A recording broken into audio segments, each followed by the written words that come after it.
Welcome to The Breakdown with Brodkorb and Becky, a weekly podcast that breaks down politics, policy, and current affairs. I'm Becky Scherr. And I'm Michael Brodkorb. We are here today with a rare two-guest episode. We will be kicking things off by welcoming Tanner Kerr, Executive Director at MinnPost, to discuss the upcoming MinnPost Festival on September 28th. We will celebrate National Voter Registration Day and early voting celebrating in Minnesota later this week. Then we will hit on the recent plot and foiled attempt to assassinate former President Donald Trump. We will be joined by Jake Loesch, Executive Director of the Citizens League, to help us discuss why it's more important than ever to focus on what unites us rather than what divides us. Thanks for joining us and enjoy the show. So we are excited to welcome Tanner Kerr here to The Breakdown today. Tanner, you reached out a month or two ago inviting The Breakdown with Brodkorb and Becky to the upcoming MinnPost Festival, and we are so honored and so excited about this event. So we are really excited to hear more about all of the planning that has gone into it and what we can anticipate, because this is obviously more than just our little podcast. It is Saturday, September 28th at the Westminster Presbyterian Church in downtown Minneapolis. Talk to us a little bit about how the event is going to go and what we can expect. Yes, I will. Thank you for having me. I don't think you should be so humble about not your little show, your big show. We're excited to have you all there as part of this day. So MinnPost Festival, this is now, I think, our fourth year doing it, but it keeps growing every single year. And it is a festival around people and ideas shaping Minnesota's future, a chance for Minnesotans who, as I put it, this isn't a real swear, Minnesotans who give a damn about the future of our state, coming together and digging into these ideas, hearing the voices and perspectives of Minnesotans and national voices as well, looking out. Obviously, politics is big, media is big, culture is big. But as we do with MinnPost year-round, we try to focus not just sort of on the drama of the moment, but also like what are the stakes, what are the consequences, particularly in a big election year like this. So we're excited to have you both there. I feel like you should talk about what your part of it is going to be, though, since you're the ones who are actually putting it together. Sure. So we are welcoming John Rouleau and former State Senator Michelle Benson. Both have been guests on our podcast before. And our title of our episode is Turning the Tide, Reviving the Republican Vision in Minnesota. And this is something we talked to you a little bit about kind of on the front end when we were formulating what the show would look like, but something Michael and I have talked a lot about over the years, or over the last 2 years of this podcast. And, we come from a highly partisan background, but don't really feel like the party represents us, nor has the party been largely successful on a statewide scale. So Michael, if you want to maybe hit on a little bit about what we plan to chat about. I'm really excited about this because, Becky, as you noted, this is something that's really been kind of the heart and soul of this podcast since we started it, and having the opportunity to do it MinnPost live show in person, it's going to be really exciting. But I think it's important and substantive because, we, even though we're both partisans, we've had a lot of Democrats on this show. We've had a lot of people that I would call independents and centrists, and we've had a lot of Republicans. And one of the things I think we're both big advocates of is a vibrant, at least two-party system. We don't really have that right now. And we have one functioning, I think, political party, and another one that's kind of struggling to find its footing. And so I really hope that we can have a really well-rounded conversation with former Senator Benson and John Rouleau, who are, principled conservatives who want Republicans to win. And I think they have an incredible amount of experience, but then offering some insight as to where the party goes. We've had a lot of discussions with them about messaging. And messaging from our backgrounds, Becky, that seems to be kind of the big rub that we have right now is some of the messaging. And I'm looking forward to having that discussion in person, some Q&A, some questions. And then I also think it's good because I honestly think that most Minnesotans want there to be a vibrant two-party system. I truly do. Even if they're not supportive of Republicans and not supportive of Democrats, I still think that they want a vibrant two-party system. And so I think this type of this podcast opportunity fits right into what MinnPost wants to do, and I'm so excited to be a part of it. I'm so excited to be a part of it. Well, we're excited to have you there. We're excited for this conversation. I believe I was maybe promised this conversation could get spicy, so people will have to be there to find out how spicy this conversation could be. It's a part of a full. The day starts around noon. It goes into the evening. We've got a full slate, a full schedule. You can check out the full schedule at minpost.com/festival. Passes are available. They're all access passes, and I think this is pinned on your X profile. There is a special discount code for fans, followers, and haters. We don't want to discourage. Exactly. Trust me, I'll have a lot of hate. I'll be breakdown. there live. I don't normally advertise where I'm going to be ahead of time, but I'm going to be there. Come. There we go. Things could get extra spicy then. Yes. Using the code breakdown, all one word, code breakdown for 40% off an all access pass to the festival. We have a lot of other great conversations. We've got the Attorney General, Keith Ellison, is going to be there. He'll be interviewed by CNN's Laura Coates, a St. Paul native who's coming back home for the event. Good conversation with state demographer Susan Brower and head of Explore Minnesota, Lauren Bennett McGinty, talking about the future of Minnesota and the lack of population growth. What will it actually take to get more Minnesotans to move to Minnesota? And I think I may be breaking this news here, but we're announcing Lieutenant Governor Peggy Flanagan's going to be there for a one-on-one conversation with our state government reporter, Peter Callahan. We've got Minneapolis Mayor Jacob Fry is going to be there talking about downtown and how these effects from downtown emanate across the city and actually across the region and state as well. We got Jake Loesch is going to be there moderating a conversation about dialogue across different college campuses, which I think is not just about college campuses, but about, civility, how we come together across the state. So it's a huge day. There's even more in the lineup. You should check it out.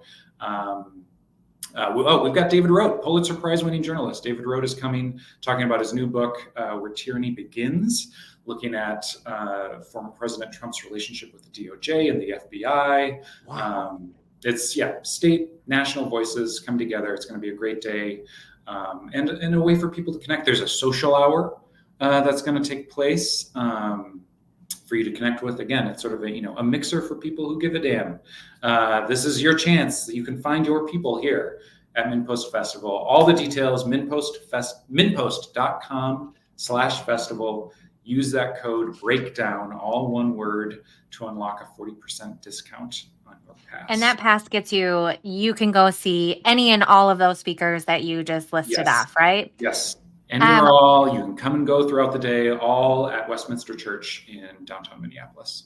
Perfect. I did want to bring up, because I'm sorry, Michael, no, go ahead. But because we do have Jake coming on, Citizens League has been a partner with MinPost on this. Talk to us a little bit about some of the sponsors and partnerships and the great folks that are helping you all put up this on.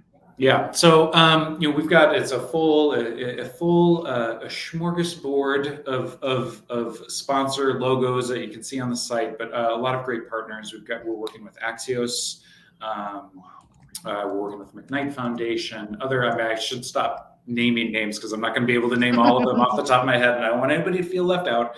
All on the website. Yes, all on the website. But Citizens League is a great promotional partner. It's great to have Jake moderating this conversation. They're actually, Jake and I have been emailing today about they're going to be looking to table in the commons area and actually engaging people. MinPost, we have some interactive engagements as well in terms of how people feel about polarization, how they interact with people who are different from them or planning to vote differently than they are. We're going to be talking about this election, and again, not just sort of the horse race of this election, but what do people think the stakes of the election are? What do we think will actually happen afterward, and what it means with a potentially new balance of power here in Minnesota and Washington, and how do people feel about that? So it's a really good opportunity for people to not only connect and hear from interesting people and ideas about our future, but to also share their own ideas, to connect with other people. Our goal with this festival, our goal with MinPost overall, is to be a trusted guide to what's going on, and that people leave feeling empowered and able to participate and be active participants in shaping our state and national future. It's great.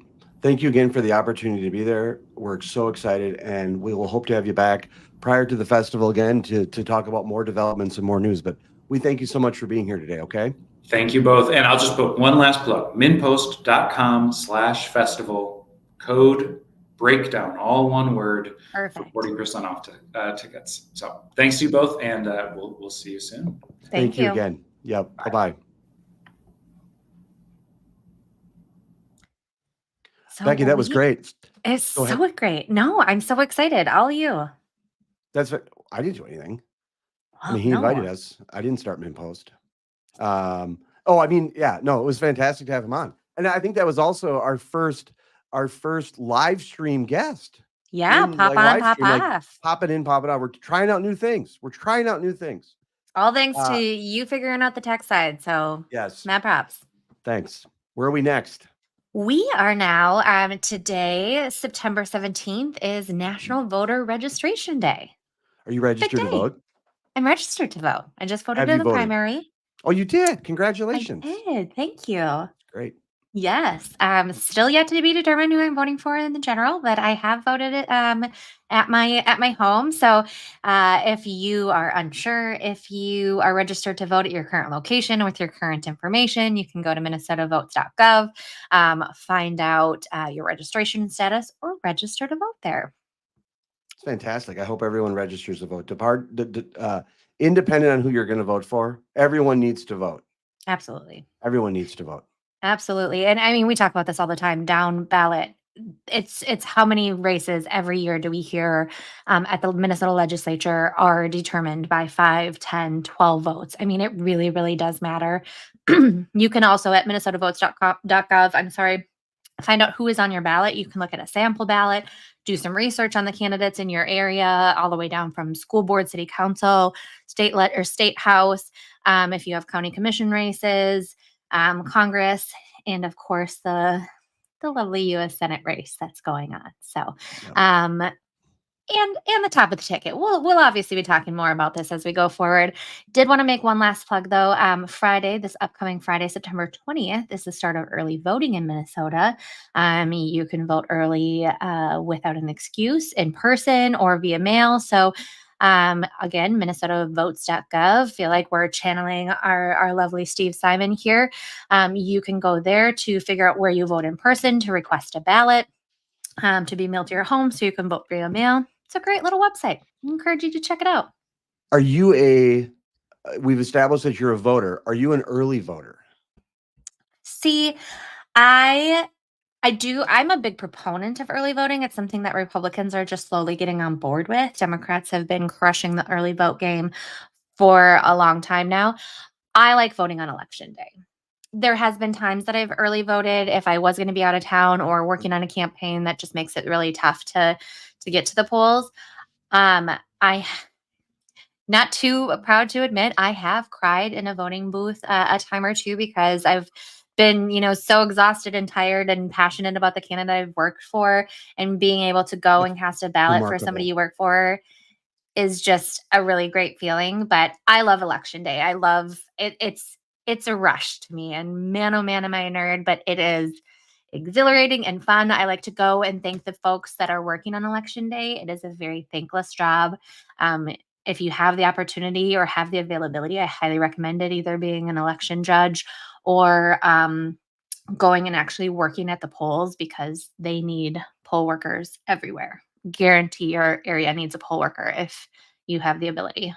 Yes. A couple points I would say. I'm an election. We got a nice comment here. Becky from Shannon Watson. Becky is the best kind of nerd. Of course she is. I love it. She's absolutely the best kind of nerd. A couple points I would make, and thanks to Shannon Watson with majority in the middle for that comment, calling you a nerd. That is pretty high praise. I'm a fan of making sure that Minnesotans have every available option to vote. But I like voting on election day just because, and I used to, in the past, I would sometimes vote, I would vote absentee because I was usually busy on election day. But in the last decade plus, or even more, I voted in person because I like to go get an idea as to what's going on at the ballot box. And so voting the day of, I also don't like to vote too early in case there's some development or something. So I'm glad Minnesotans have every option they can to vote early in person, mail in, all that stuff that we have in this state. But my preference is to vote in person on election day because I I'm just with like to you. get some additional information. I'm with you. Yep. We are going to be joined here shortly by Jake Loesch, but in the meantime, I have a couple of things that I think we need to talk about. One, it's football season. We chatted a little bit about it. Oh, man. I bragged a lot last week. You It's your did. turn. Again, you can't stop the Michael momentum. I mean, it's fantastic. And by the way, I just came up with that. I did not think about that in advance. I hope it sounds as good outside of my head as it does inside my head. But yeah, I'm tied now. I'm tied for first place in the breakdown with Brodkorb and Becky Pick'em League. I am so excited about that. In that 1 week. How did that 1 week feel? It felt great. I expect to be on top again. I will take you up tied for first here, but we got a lot of time left. You have to step up your trash talking because I don't think you got as much mileage out of that 1 week that you I were on know. top that you're going to get. And I hope you don't get a second opportunity. I will just be as vicious as I can this week with the trash talking because I'm dominating in fantasy leagues and I feel great about it. Before you say anything, yes, I know my daughter did beat me yesterday in our family league. I'm frustrated by that, but I'm glad that I have, children are playing in fantasy leagues and they're getting some opportunities to succeed, although it's temporary success. But again, I love fantasy football and I like winning. I like winning. I like winning so much, and I'm going to throw myself under the bus here, and I'm Please surprised do. you didn't do Please it. do. I like winning so much that I voted against the Vikings this week. I thought, I want that freaking point. The 49ers. I mean, come on. Vikings versus the 49ers. Come Becky, on. It's a Becky, pretty easy point to no, it's not. expect to get I know, apparently. The Vikings haven't lost to the 49ers at home in 30 years. Okay. Well, I didn't know that stat. That would have been Yeah. helpful to know a few days No, ago. the internet's on the computer. There were only two people in our breakdown league that selected the Vikings. You and Spencer Creer. The diehards, I would say. I really thought I was going to get that point, and I was ready to make my argument when you were going to call me out and say, like, listen, man, I wanted the point. I want to win the league more than I felt the support for the Vikings. And man, oh man, did that blow up in my face. Did you pick the Packers too? Just terrible. I mean, I picked the Packers. I think I got like 7 of the 16 points in our league this week. Yeah, it was really sad. I mean, to be fair, I think that you got it was a pretty rough week overall. Not for me. Wow.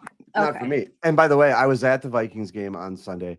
Yes, tell us about it. I hear it was a little toasty. It was miserable. It was so hot at the Vikings game. I was there with my son. We had an absolute blast. And I will say something of note that was interesting. A lot of 49ers fans at the game on Sunday. Probably the most of a visiting team that I've seen aside from a Packers game that I've ever seen. And they were there, obnoxious. They lost. And some of them were kind of owly on the way out, but it was so hot. Oh my gosh, it was such a hot day. So hot. But the Vikings won. Speaking of, I have to read this meme I saw the other day. It says, September is the best time of year. You can finally turn the AC off and turn the heat on at 7 a.m. Turn that off by 10 a.m. so you can open the window at noon and close those at 2 a.m. so you can turn the AC back on until 9 p.m. And man, oh man, does it just not fit where we are right now. It's so beautiful in the morning and in the evening. And freaking 85. I'm over the heat, man. I'm over it. It was really rough on Sunday. It was the hottest game I've ever been inside. I mean, of any venue I've been there. I've been there for a Taylor Swift concert. I've been there for other events. It was just gross. It was absolutely gross. And but the Vikings won. You picked, and I mean, the fact that you picked the 49ers is even better. I mean, it just adds a little icing to the cake. You got a baseball there. Is that a stress ball for you? I like to hold. I mean, it's just something to hold on to because I just get angry. No, I'm just joking. No, I just something to help me fidget. Yeah.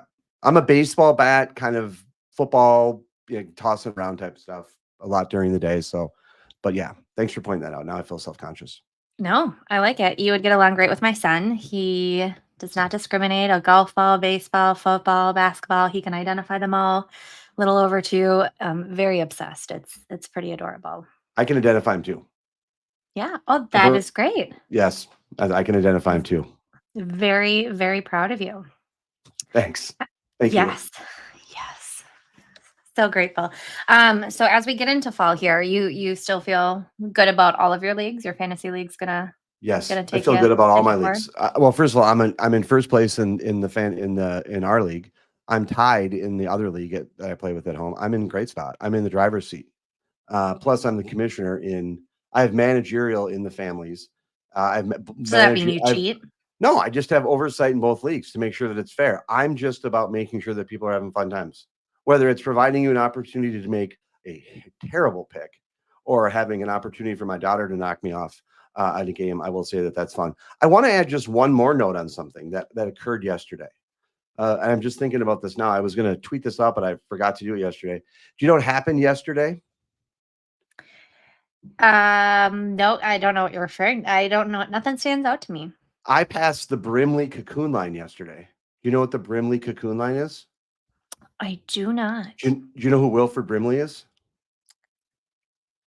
Okay, boy. So Wilford Brimley is an actor. You've seen him before. Ralston, I mean, he did like oatmeal commercials, big beard. He was this actor that played in the movie Cocoon, and it came out in like 85, 86. And he looks super old in the movie. And what people have figured out, yes, Shannon Watson is great. He also did diabetes commercials. He did. And so he was on Seinfeld. He was in The Firm. He played a real goon. So the Brimley cocoon line is figuring out how old, because in the movie, Wilford Brimley plays someone who's a senior citizen I don't want to ruin the movie, but there's, these aliens come down and he's in the cocoon. In reality, Wilford Brimley was only 50 years old, 9 months and some days. So a couple years ago, I figured out from spending too much time on social media that there is something called the Brimley cocoon line. And what it does is it puts out it's a Twitter account, Brimley Cocoon Line. So a couple of years ago, I put it in my calendar and I passed the Brimley Cocoon Line yesterday. And I feel great. And so last night when I said it, my kids were looking at pictures of Wilford Brimley and they're like, Dad, you look way younger than Wilford Brimley. So just want to point it out. I'll be sharing it later, but it was a big day in my life. I'm very pleased for you. That seems like a really big accomplishment that you've been. And you don't know that I made it that far to live. Yes. And you don't know who Wilford Brimley is? I mean, I just looked him up. He does look familiar. Yes. Looks familiar. Yeah. So I'll send you the link. You can tack in the time many years from now. I'm not going to play and engage in any bit of ageism, have any type of HR violations here. But I venture to say you're probably not turning 50 for more than a decade. Just over. Yeah. That's fantastic, man. Well, we'll hopefully still be here in some form. Hey, wouldn't that be a feat? That's right. Exactly. While we're waiting for Jake, you just jump in and with him whenever he jumps on here. We still got a couple minutes before he is joining us. I just want to follow up on a little bit of news that came from last week. So we obviously broke down the debate between Kamala Harris and Donald Trump. And we're speculating whether there was going to be a second one. So it would technically be Donald Trump's third presidential debate of this season, the second rematch between the two of them. And Donald Trump said no. And you have some thoughts on that. I think it's ridiculous. First of all, he's absolutely skipping debates. He's absolutely chickening out a debate. As someone who's wore a chicken suit before, and this is something I can be an expert on, he's absolutely skipping debates.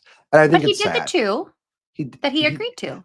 But he only did one with Kamala Harris, the vice president of the United States, the nominee. And I think that's sad. It's disappointing.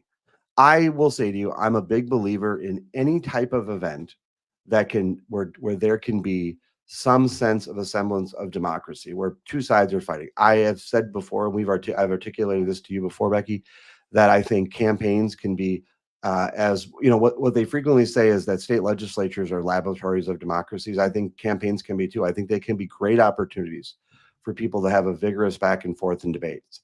And I think debates can do that. And it's just sad that that's not going to happen again this election cycle. And so I'm disappointed in it. I'm disappointed because I'm really excited that Jake is going to be on, because one of the things I think we're trying to do is really try to appeal as Lincoln spoke of, appealing to our better angels and people out there and talking. And it's really dovetail into our conversation tune with Jake, because I think any opportunity that happens for people to sit across the table as Democrats and Republicans and watch a joint event and people leave that stage together is great. I'll also say to you something that since we've watched all the presidential debates, vice presidential debates, partisan debates on each side over the last 4 or 5 years.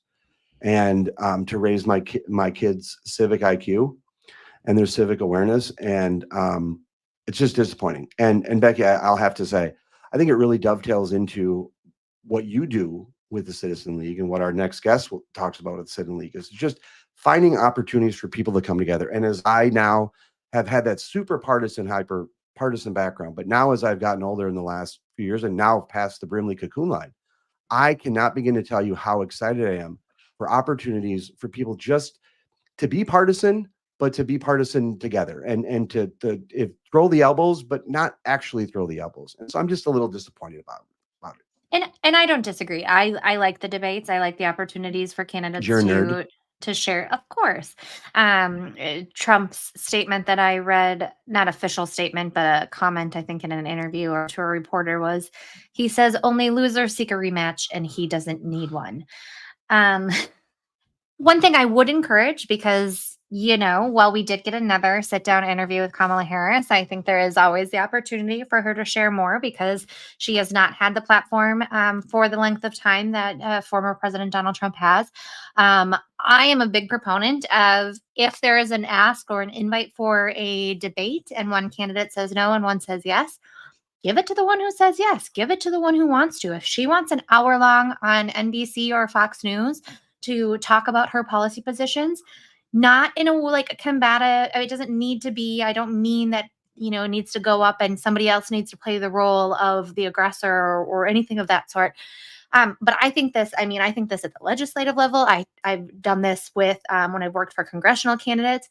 Go get your time. Just because your opponent doesn't want to have that time, go get that time. And I am a big proponent of that. I hope she does continue to do interviews, get out there, along with Governor Walz, who I've liked some of the little barbs from Rochelle Olson in the Morning Hot Dish lately about Walz not taking questions these days. But that's a story for another day. That's right. Jake is here. Should we bring him in? Let's bring him in. See if I can do this. There he is, just like that. Welcome. Hey. Hello. So Jake, welcome to the Breakdown with Brodkorb and Becky. We are really excited to have you here. As a quick throwback, I have to, of course, mention that doing the math was a little scary, but about 13 years ago, the three of us were all working at the Minnesota Senate together, which is wild that it's been 13 years.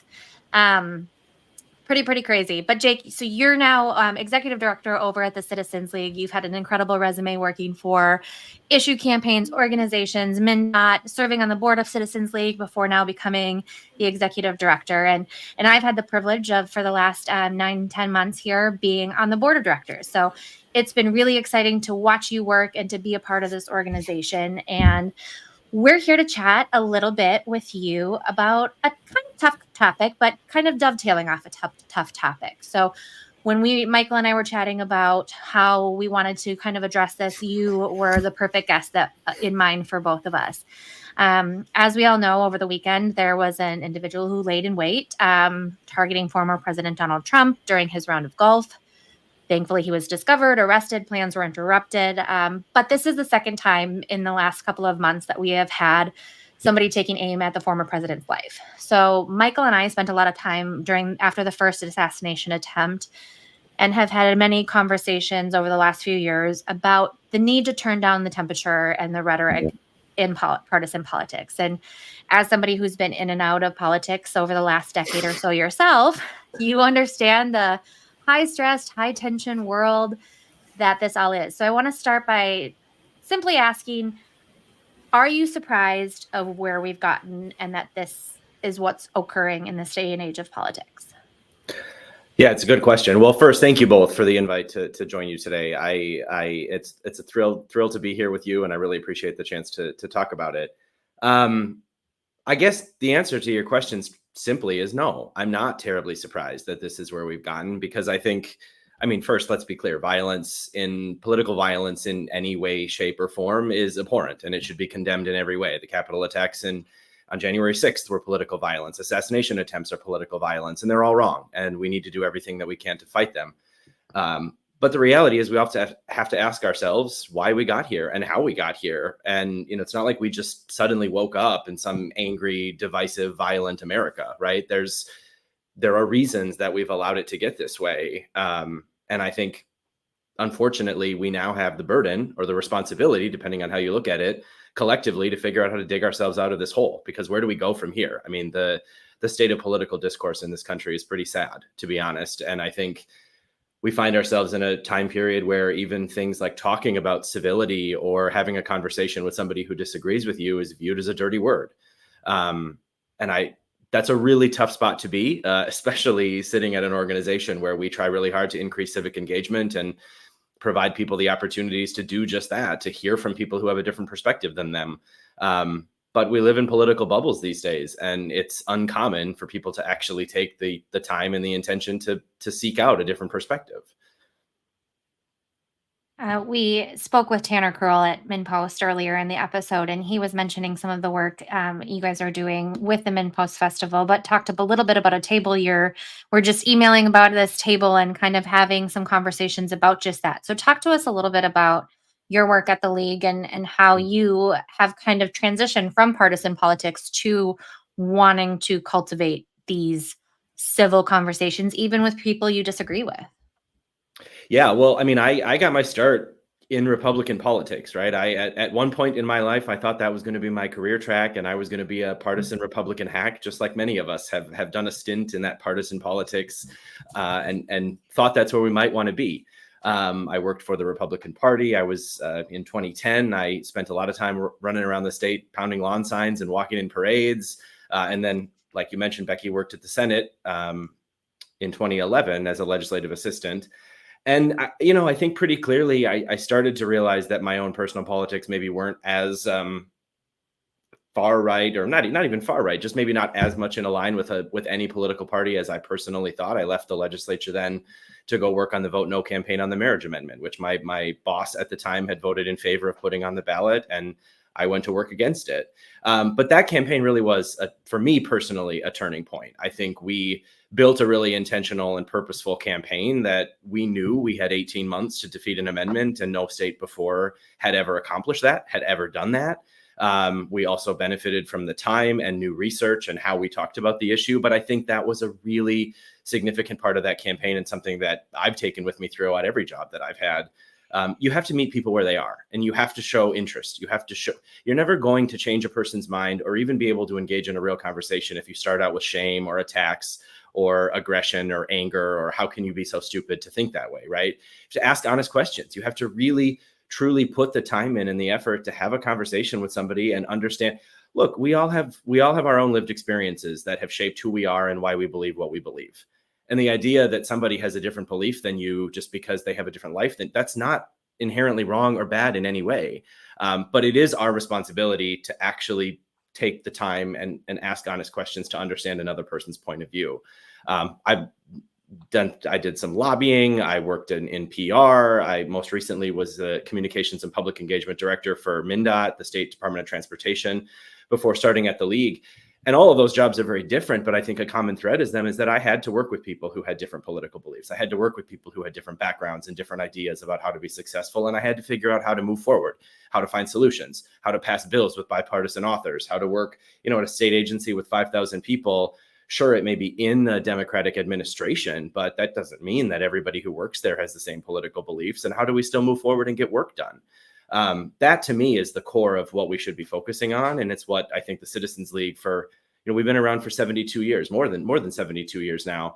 And that's always been core to our work, nonpartisan, fact-based civil discussion, where we have opportunities for people to hear from different perspectives and different sides and shape their own opinions. But a big part of civic engagement, a big part of being an active citizen in the United States, I think, is taking the time to learn and listen. And unfortunately, that's just, it's non-existent in a lot of political conversations today, where everything is a war mentality, us versus them. We must win, they must lose at all costs. And when we have that type of political rhetoric and we just keep in that downward spiral, it's really no surprise that we've ended up in this spot. And it's really sad. It's really disappointing. And I honestly, I have days where it's really hard to do this work, because it's like, well, does anybody actually care? Right? Does anybody want to find any common ground? Does anybody want to work together? And I fundamentally believe people do. And you see it all over the place. There are organizations and people and elected officials doing really great work trying to make that happen. But it's an uphill battle when political parties and candidates and elected officials continue to spur out more and more divisive rhetoric and attacks on the other side just to try and score points or win an election.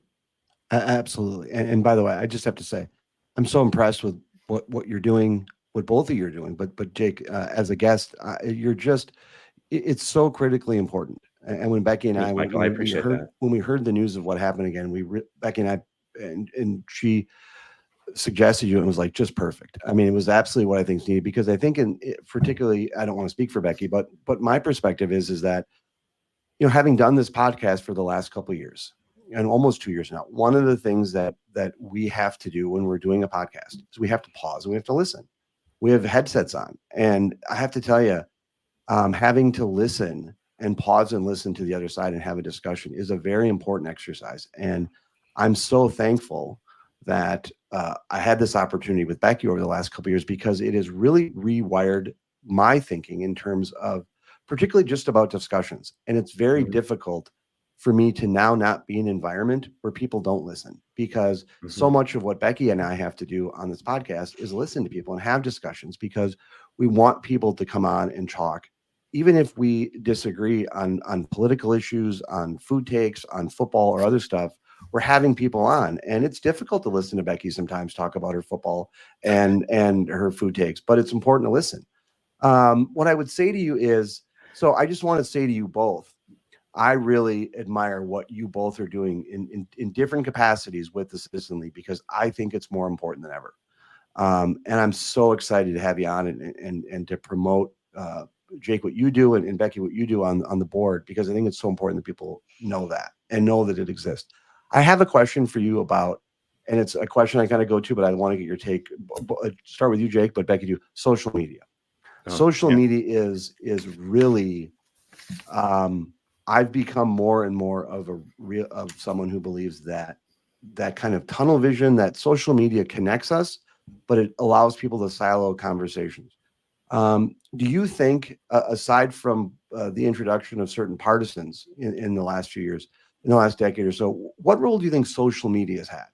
And if you think it's had a role, and any suggestions on what people could do to have a better communication and relationship with social media? It's a double-edged sword for sure. Social media is great in so many ways. It's made us more connected. It's made it easier to find information. It's put things at our fingertips in ways that we never knew before. But when I think about it, and I, even just my own usage of social media, where, thank God it wasn't really that prevalent when I was in college, because I would regret and probably have to delete a lot of things. We all grow up, right? Yeah. But actually, I looked at some numbers on this. We had an event just last week with the Center for Rural Policy and Development, where we talked about youth mental health, and social media came up in that conversation as well. But the reality is, the statistics are something that are important here. 70% of adult social media users in the United States generally say that they don't, or rarely, if ever, comment on political or social issues.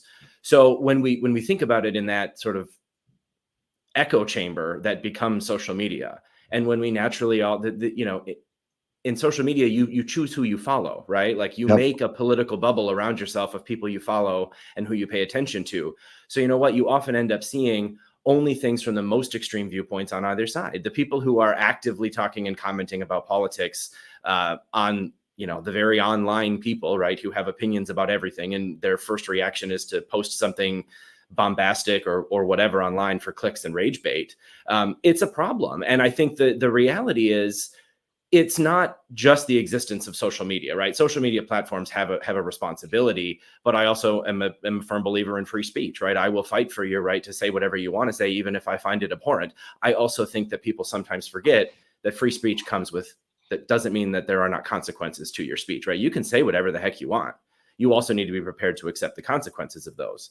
At the same time, though, I think like one of the hard parts about social media for me is it then often drives our media cycle. So it's not just whether you're on the platforms or not, but how often it's not uncommon to see a news story or a headline talk about what some person on the internet said, what some crazy tweet said, or what some commentary was that then drives the news that we're consuming. So whether or not you use social media, you're sort of stuck with it. I think that there's, it comes back to the same idea of you have to make a decision that you're going to burst your own political bubble in a way, right? You're going to seek out news sources and people who are talking about things in a different way than you. You're going to fight the urge to not follow or not comment on something and actually read or listen or click through to the actual link. Don't just read the 240 character tweet about it. Read the story, right? But unfortunately, that's a lot of responsibility that sometimes people don't don't have the time or the energy to do. You think about it, like 15 years ago, even, you really couldn't find out that much about people, right? You'd have to talk to somebody to understand what they thought, how they felt about an issue, where they fell on the political spectrum. Today, I can spend about 5 minutes and Google you around and find out every single thing I want to know about you and decide whether or not I want to even talk to you. That's a shame, right? And people do it. We all do it. You meet somebody new. One of the first things you do probably is Google their name, look for their job. Where do they work? What have they said about things? And we already take preconceived notions about people or organizations before we even have a chance to talk to them. And that's, I think, one of the hardest parts for me about social media and the internet. It's a great tool, but it can easily become a real challenge and a hindrance to any sort of real debate or dialogue. And one point I just want to quickly make on that is I was at the Vikings game on Sunday, came out of the Vikings game and just felt and that was the news that just come out then of what had happened to former President Trump. And one of the things that I think is the worst is crisis or tragedy social media, because I think there's people making accusations. There's people that want to pile on. And I'm sorry, as someone who is not supporting Trump this election cycle, I certainly don't want any harm to happen to him. But I also don't want to go out and add to the fire right away. And there just seems to be this connectivity. I can't stress enough to people how much important it is to talk to people and how much it is for people to have face-to-face, non-social media conversations. And we don't want to talk to people because we don't trust each other anymore. I mean, I think that to me, when I think a lot about the work and where the Citizens League is and the work that we're trying to do and what our organization has stood for over the last 7 decades, so much of it is based in basic trust. And there was a study done last summer, I want to say, that really got into it. It was run with the University of Chicago and an organization called Starts With Us that I would encourage you look for and follow the work that they're doing.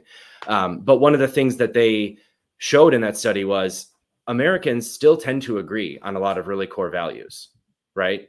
Regardless of where you fall on the political spectrum. And this isn't news. We've heard this before.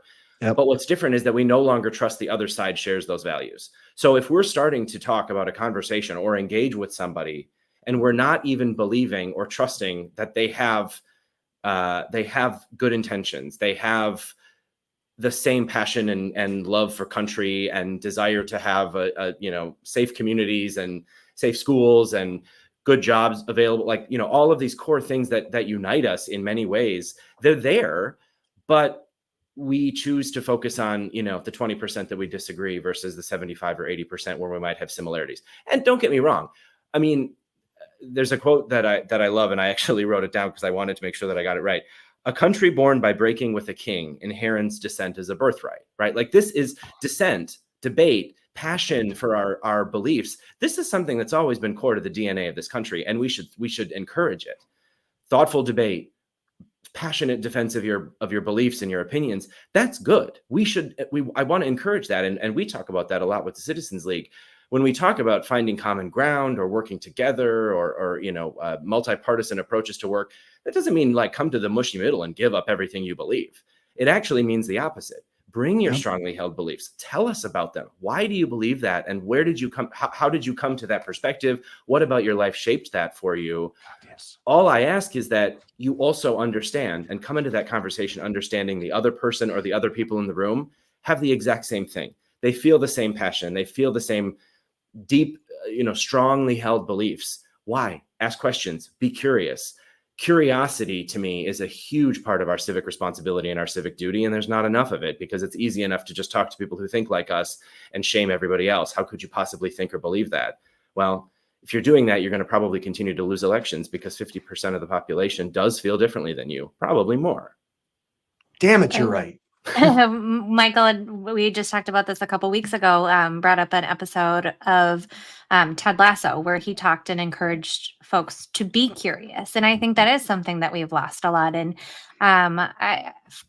so many thoughts running through my mind right now, but I did want to applaud because I think that we can look back to that Vote No, the support of gay marriage campaign that you were on with so much. I mean, it should be studied time and time again, because I think in particular, the way having conversations around those social issues too, I think is something that is incredibly lacking. I mean, we don't have conversations about tax policy or education policy, but when it comes to things like that, where it's real people's everyday life and who they are, and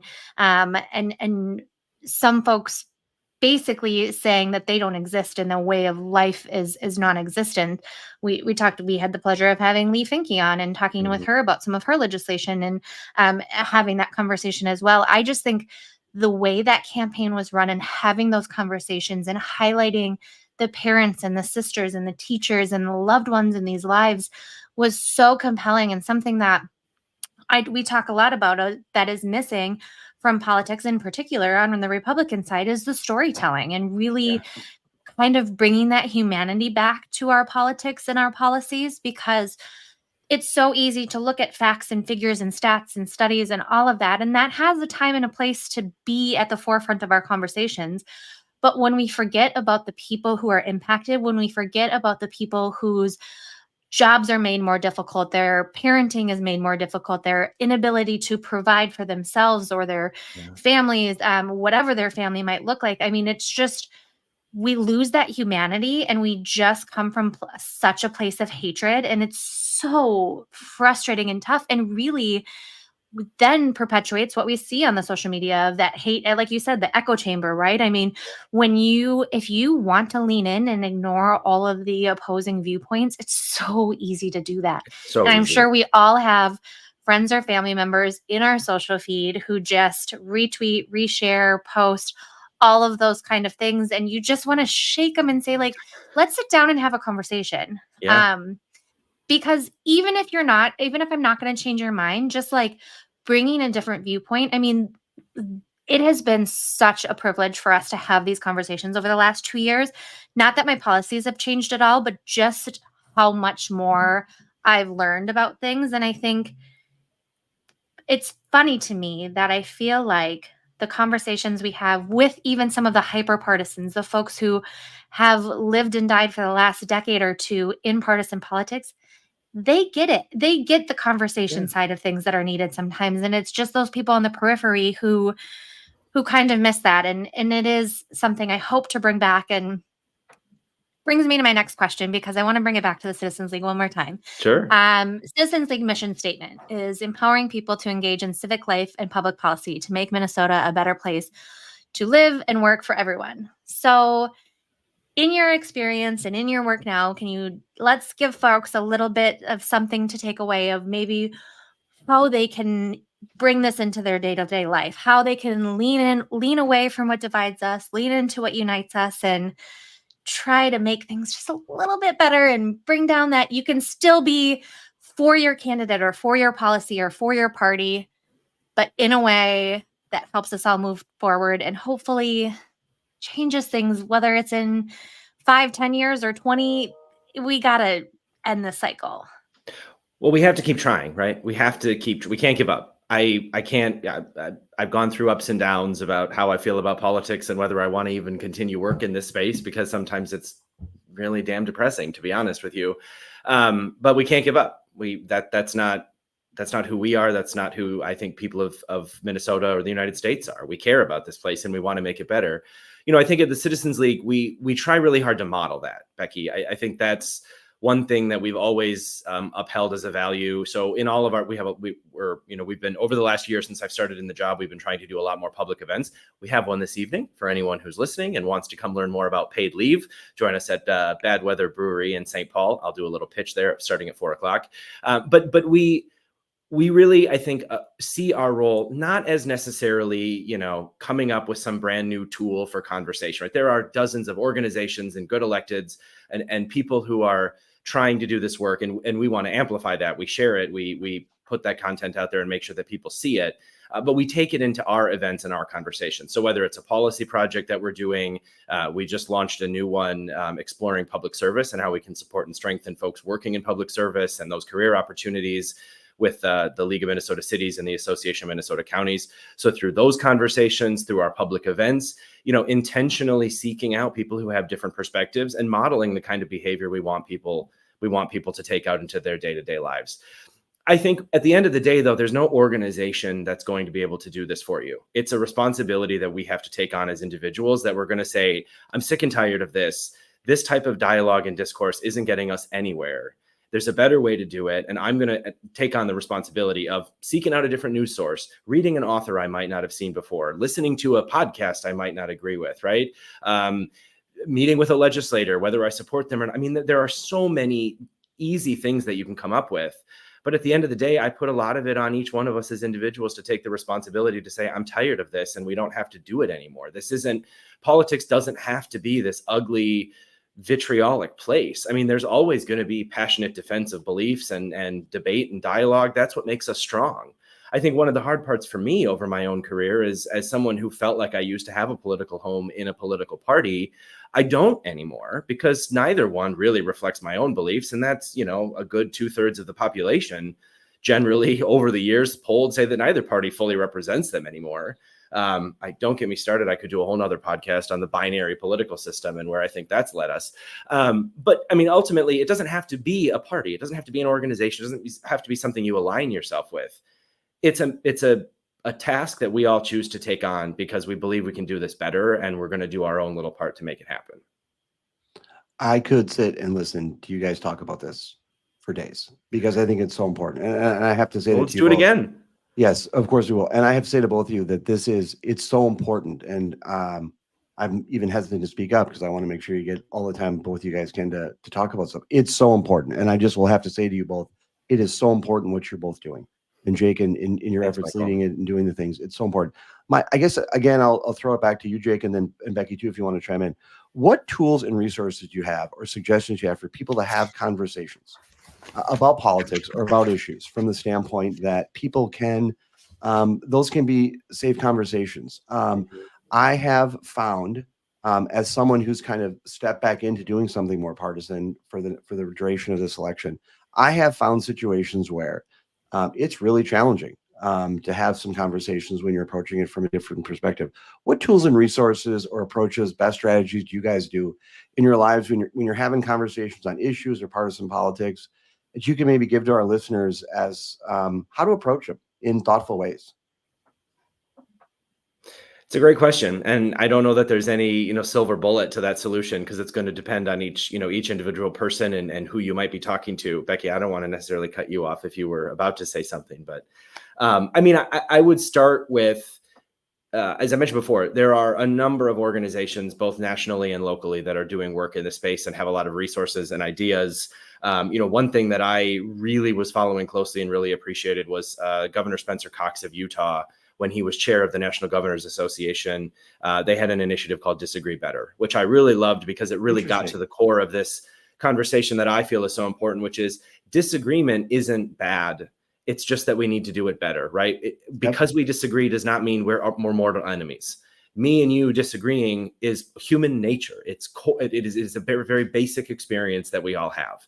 But we've turned it into a thing where if you disagree with me, you are my enemy. Right. That is often the quick jump we make as individuals, as political parties, whatever it might be in discourse today. And so I think some of it is fighting our own instincts, our own urges, right? Where we're like, oh, you disagree with me. We're never going to see eye to eye. I don't want to talk to you anymore. You're not on my team, right? We are on the same team. Yeah, sure. There's different factions. There's different, it doesn't, we're on the same team. We're Minnesotans, we're Americans, whatever community you might want to talk about. We're on the same team, and we're all trying to make the best place to live that we can be.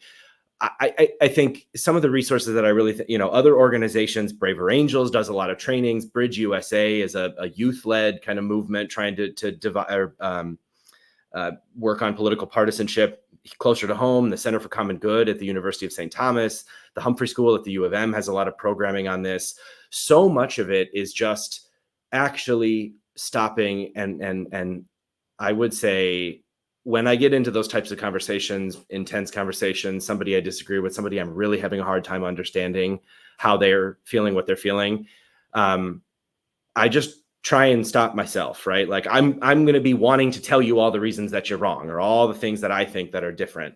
And that isn't always the right thing to do, right? It's not always the right time or place for that. Ask a question. Just keep asking questions, because most of the time people are really interested in talking about themselves, right? That is, we all like to do that. We talk about ourselves. That was, and this was one of the things that, Becky, you were talking a little bit about Minnesotans United. And if I have a minute, I'll just go back to that.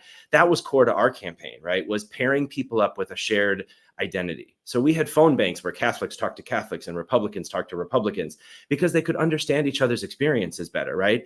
If you're a progressive Democrat who's grown up in South Minneapolis and you that's the life you've lived, talking to a conservative Republican in greater Minnesota, there's not going to be an enormous amount in common. I'm not saying you can't talk to each other, but it might be a lot more difficult to understand each other. And that conversation is going to take longer. It should happen. Don't get me wrong. I love those types of conversations. But when you can relate to somebody and you can find a common thread, it's so much easier to have that conversation.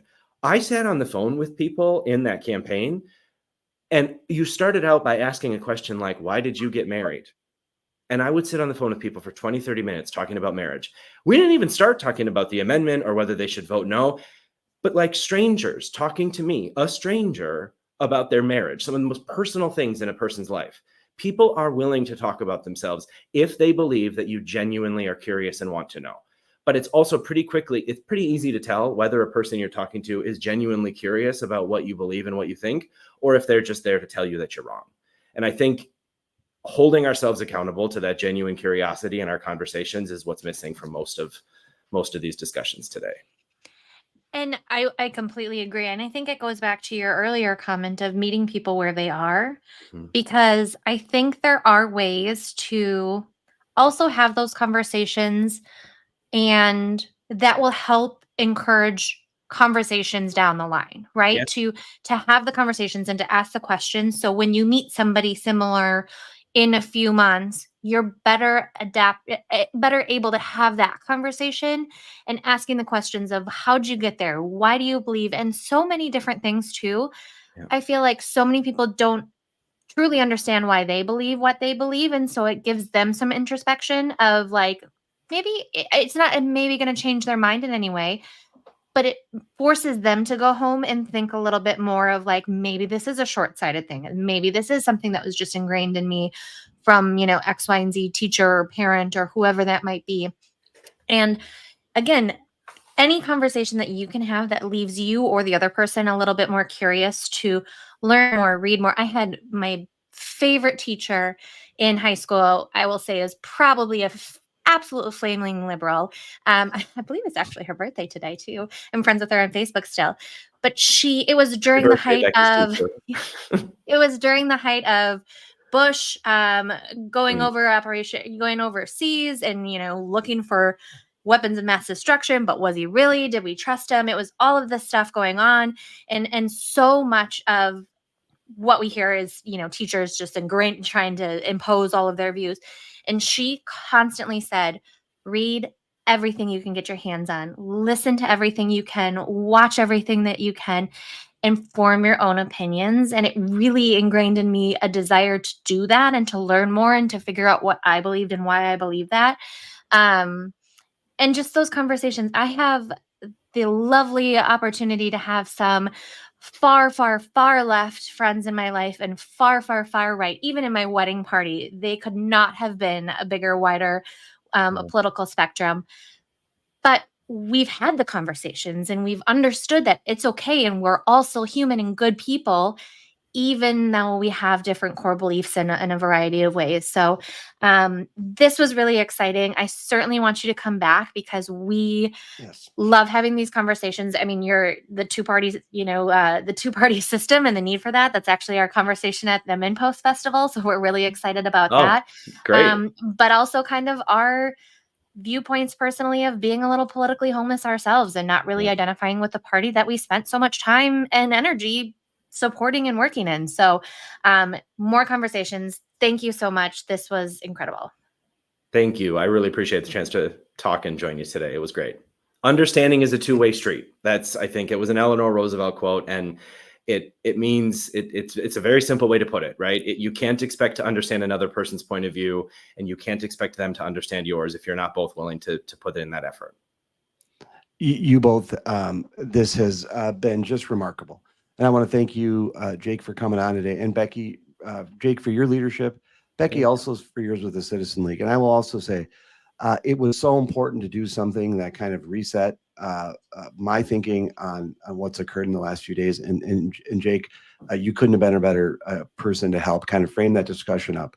It is so important what you both are doing in different capacities. It's so important. And I couldn't be prouder of seeing the work that you guys are doing, and whatever we can do, whatever I can do to help promote the Citizen League and more civility in finding what binds us, please don't hesitate to let me know.